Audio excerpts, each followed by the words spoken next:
White weddings are just a short celebration.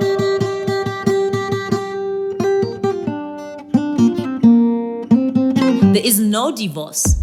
Hello, Pony family, and welcome to the very first episode of Rooted Conversations with Gogo Tembu. I am Khotatso Hlophe, also known as Gogo Tembu. Today, we are discussing a topic close to my heart: the importance of indigenous African marriages over other recognized forms, especially Western marriages. I am thrilled to begin this journey with you as we dive deep into topics surrounding spirituality, heritage, polygyny, family dynamics, health, wealth, and legacy building within polygamous relationships. Many cultures have influenced the way that we view marriage today. But the day we start respecting the essence of African marriages rooted in our rich heritage is the day we can address and possibly reduce the rate of divorce that we are seeing in African communities. To begin, we need to address the disconnect between men and women regarding the types of marriages that they are preparing for. Many men often lean towards customary marriages in practice, as it's beneficial for managing estate legally, especially in the event of divorce. However, for some reason, they still end up opting for the civil law system. This is one reason women often refuse a man's request to formalize polygyny. The argument is, you promised me monogamy, so now they are unwilling to be shifted into polygyny.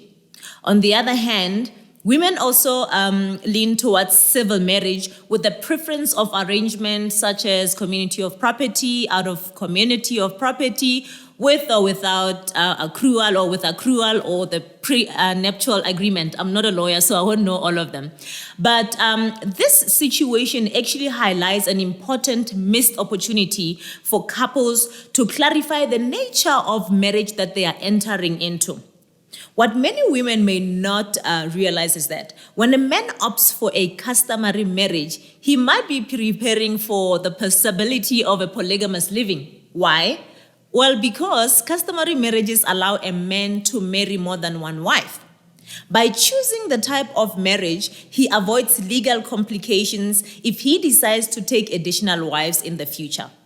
But some men avoid talking about this because they are afraid that they may lose their current partner. They assume that all women understand that customary marriages could involve multiple wives. As Africans, we are following marriage systems that don't really help us. Our community structures, upbringing, and the African proverbs that we grew up with make it very tough to be practical in marriage types like civil, religious, and monogamous ones. We've been taught to succeed in sharing and staying united as a village, but the world shows us a different way. I personally come from Bo, monna ke slepe re adimishana, goba monna ke thakawanaba, which are proverbs that make it normal for women to share a man or encourage a man to marry more than one woman. If African proverbs promote sharing, but women dislike sharing in polygamous marriages, for example, why don't we then have more in-depth discussions about, this beforehand?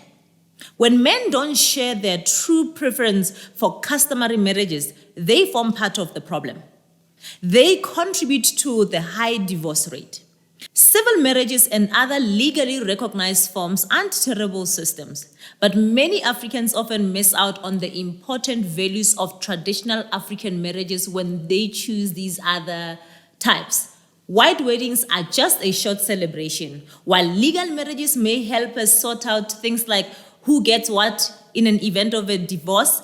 Legal marriages are also making sure that everything is divided fairly during disputes. I believe that the mistake often made is that women become so focused on the luxury and decoration of the day that they don't discuss with their partners what their partners might prefer during a customary marriage.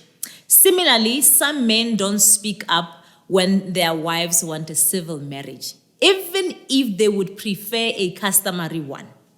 I'm worried that many women get caught up in the excitement of their wedding day and don't think ahead about potential marital challenges that comes with the vows.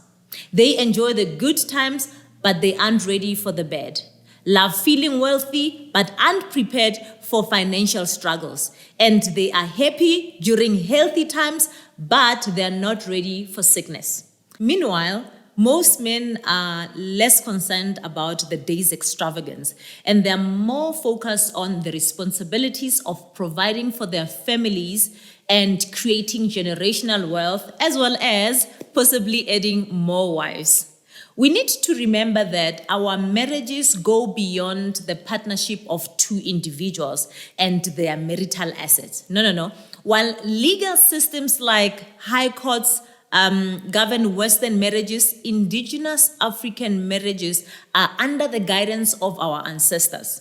These marriages are profound, deeply rooted in cultural traditions, and are not just shallow agreements. While cultures may evolve as communities change their values and norms, our heritage remains a steadfast foundation. It is the bedrock upon which our ancestors built the significance of marriage. At the heart of African marriages is the concept of eternal dedication. A woman, upon marriage, doesn't just enter into a union with her husband. She becomes part of his ancestral lineage. There is no divorce. She is going to be reborn in her husband's home, dedicated to his ancestors, which is symbolizing a commitment that extends beyond death. Similarly, a man assumes responsibility for his wife, a bond that connects two families in life and beyond.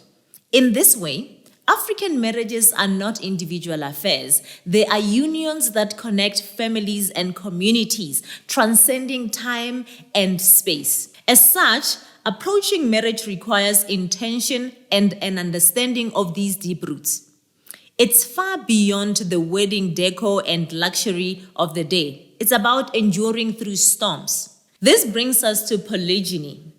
What happens when the first marital turbulence hits, especially in a polygamous setup? Do you stay or run? Traditionally, options like divorce or running to the Department of Home Affairs or even remarrying into another family, they aren't viable. Once married, both parties are meant to endure and resolve conflicts, honoring the lifelong commitment that transcends the bounds of a typical legal contract. For men, polygyny isn't about indulgence. It's a responsibility. A man can marry multiple wives if he can support them emotionally and financially, demonstrating capability and responsibility with the first wife. Instead of fighting the reality of polygyny, it's crucial to learn and understand our heritage. Gaining an informed perspective allows us to make decisions that align with our cultural values.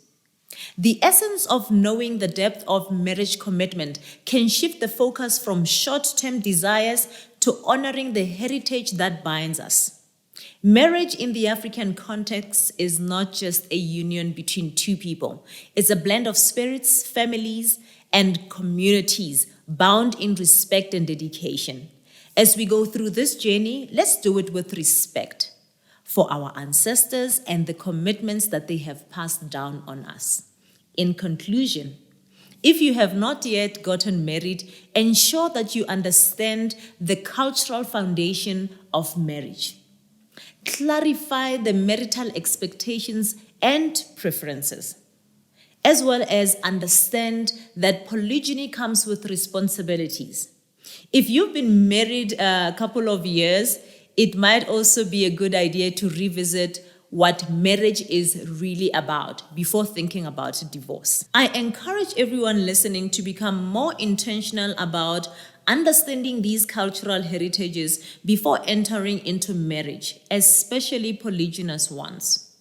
The knowledge and the respect for these traditions can empower us to create strong, resilient family structures that honor our ancestors and the commitments they have upheld for centuries. Thank you for joining me on the first episode of Rooted Conversations with Gogo Westembu. I hope you found this discussion enlightening and that it can encourage you to explore further into the roots of African marriages. Don't forget to tune in for our next episode. Until then, embrace the wisdom of our ancestors and carry it with pride. Stay rooted, stay enlightened. Gogo Westembu. Hello, polygamy.